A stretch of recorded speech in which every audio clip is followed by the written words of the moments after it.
Capítulo 3. O segredo do poder espiritual.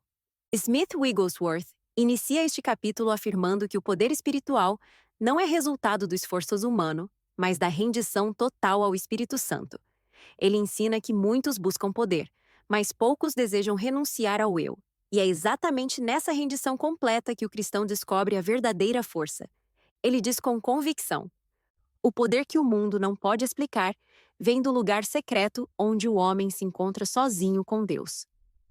Wigglesworth ressalta que a fé só alcança o seu potencial máximo quando o crente se torna um vaso limpo e disponível para o Espírito Santo agir através dele.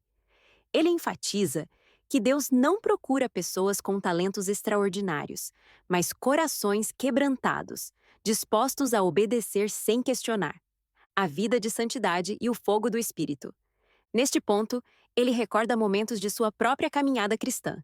Antes de ser usado grandemente por Deus, Wigglesworth conta que precisou ser purificado pelo Espírito Santo. Ele já havia pregado, visitado enfermos e ajudado os necessitados, mas ainda sentia que algo estava faltando. Em um culto de avivamento, ele foi cheio do Espírito Santo e falou em novas línguas. E ali começou uma transformação radical. Ele diz: naquele momento, percebi que Deus havia tomado o controle total. Eu me tornei apenas um instrumento em suas mãos. A partir desse encontro, Wigglesworth passou a ver milagres ainda maiores. Cegos enxergavam, paralíticos andavam e até mortos voltavam à vida. Ele enfatiza, porém, que o poder não está nas mãos do homem, mas no Espírito que opera por meio dele. O segredo do poder: obediência e fé. Segundo Wigglesworth, o segredo do poder espiritual é a obediência imediata à voz de Deus. Ele explica que o Espírito Santo fala de muitas formas, pela palavra, pela oração ou pela convicção interior, e que cada ato de obediência fortalece a fé e amplia a unção. Ele alerta que a desobediência apaga o fogo do Espírito. Muitos perdem o poder porque deixam o orgulho, o medo ou o raciocínio humano interferirem na direção divina. A fé e a obediência caminham lado a lado. Quando Deus fala, a fé age, e o poder se manifesta. Wigglesworth conta um exemplo marcante. Durante uma de suas viagens missionárias, uma mulher o procurou desesperada, pois seu marido estava à beira da morte. Quando Wigglesworth chegou à casa, o homem já estava sem vida.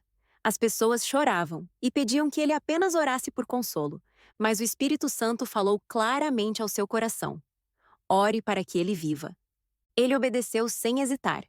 Impôs as mãos sobre o corpo e ordenou em nome de Jesus: Espírito de vida, volte para este homem.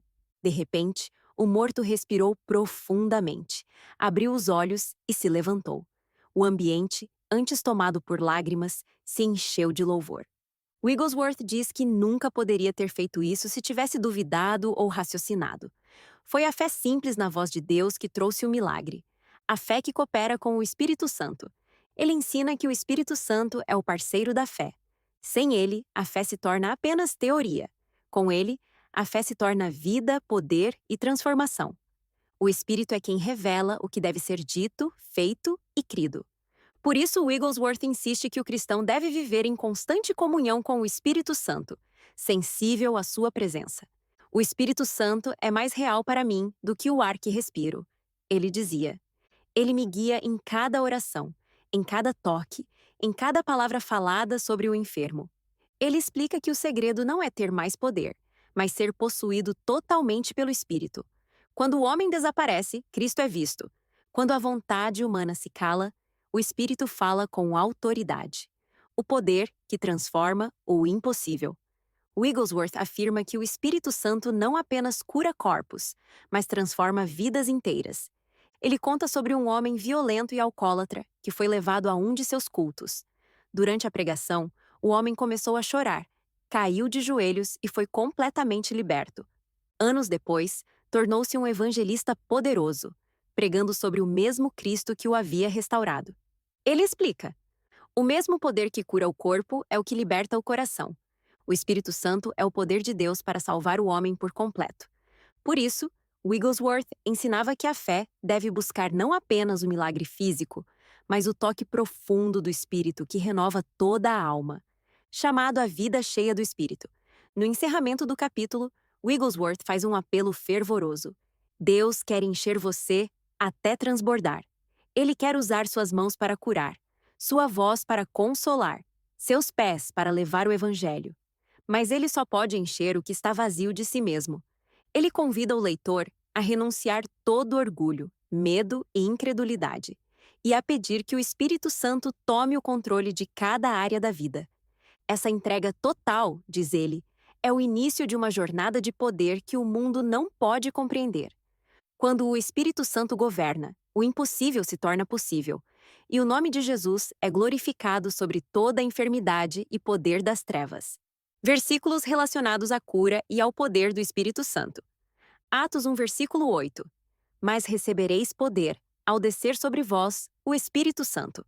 Marcos 16, versículos 17 e 18. Em meu nome expulsarão demônios. Imporão as mãos sobre os enfermos, e os curarão. Romanos 8, versículo 11. O Espírito daquele que ressuscitou Jesus dentre os mortos habita em vós. 2 Coríntios 3, versículo 17. O Senhor é o Espírito, e onde está o Espírito do Senhor, aí há liberdade. Lucas 4, versículo 18. O Espírito do Senhor está sobre mim, porque me ungiu para evangelizar os pobres, curar os quebrantados de coração,